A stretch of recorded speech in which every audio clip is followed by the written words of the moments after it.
আসসালামু আলাইকুম রহমতুল্লাহি বারাকাতু। সুপ্রিয় শ্রোতা মণ্ডলী, যেই যেখান থেকে দেখছেন সবাইকে জানাই আন্তরিক মোবারকবাদ। প্রিয় দর্শক, আজ আমরা আলোচনা করব মহান রব্বে কারিমের আল্লাহ প্রদত্ত বিশেষ এমন দুটি নেয়ামত রয়েছে যে দুটি নেয়ামত সম্পর্কে অধিকাংশ মানুষ উদাসীন, গাফেল। ইমাম বুখারী রহমতুল্লাহ আলাই তার সহিহুল বুখারী 6412 নম্বর বর্ণনায় হাদিসটি নিয়ে এসেছেন।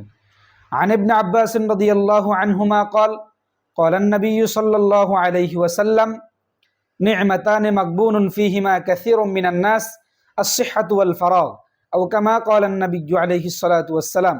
আল্লাহর রাসূল বলেন, নি'মাতানে, এমন দুটি নেয়ামত রয়েছে আমি আল্লাহর পক্ষ থেকে, মাগবুনুন ফিহিমা কাসীরুম মিনান নাস, যে দুটি নেয়ামত সম্পর্কে পৃথিবীর অধিকাংশ মানুষ উদাসীন, গাফেল, যথার্থ কদর করে না, যথার্থ নেয়ামতের শুকরিয়াও আদায় করে না। সে দুটি নেয়ামত কি? আসিহাতু, এক নম্বর আসিহা, দুই নম্বর আল ফারাগ। এক নম্বর হলো আসিহাতু অর্থাৎ সুস্থতার নেয়ামত, দুই নম্বর হলো আল ফারাগু অবসরতার নেয়ামত। অর্থাৎ মানুষ যখন সুস্থ থাকে তখন মানুষ দুনিয়াবি কাজও করতে চায় না, উখরবি কাজও করতে চায় না। ওয়াল ফারাগ অবসরতা, যখন মানুষ অবসর থাকে তখন কোনো কাজই করতে চায় না। এই জন্য আল্লাহ রসুল বলেন যে এই দুটি নেয়ামত সম্পর্কে মানুষ উদাসীন, মানুষের দুটি নেয়ামতের কদর করে না। এখন এই দুটি নেয়ামতের কদর কিভাবে করব?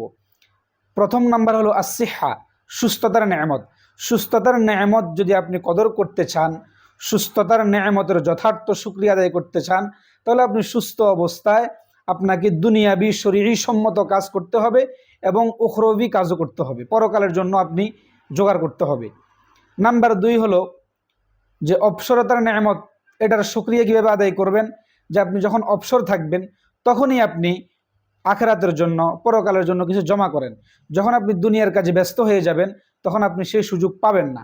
আল্লাহ পাক রব্বুল আলামিন আমাদের সবাইকে সুস্থতার নেয়ামত, অবসরতার নেয়ামতের যথার্থ কদর করে পরিপূর্ণ শুকরিয়া আদায় করার তৌফিক দান করুন। আসসালামু আলাইকুম ওয়া রাহমাতুল্লাহি ওয়া বারাকাতুহু।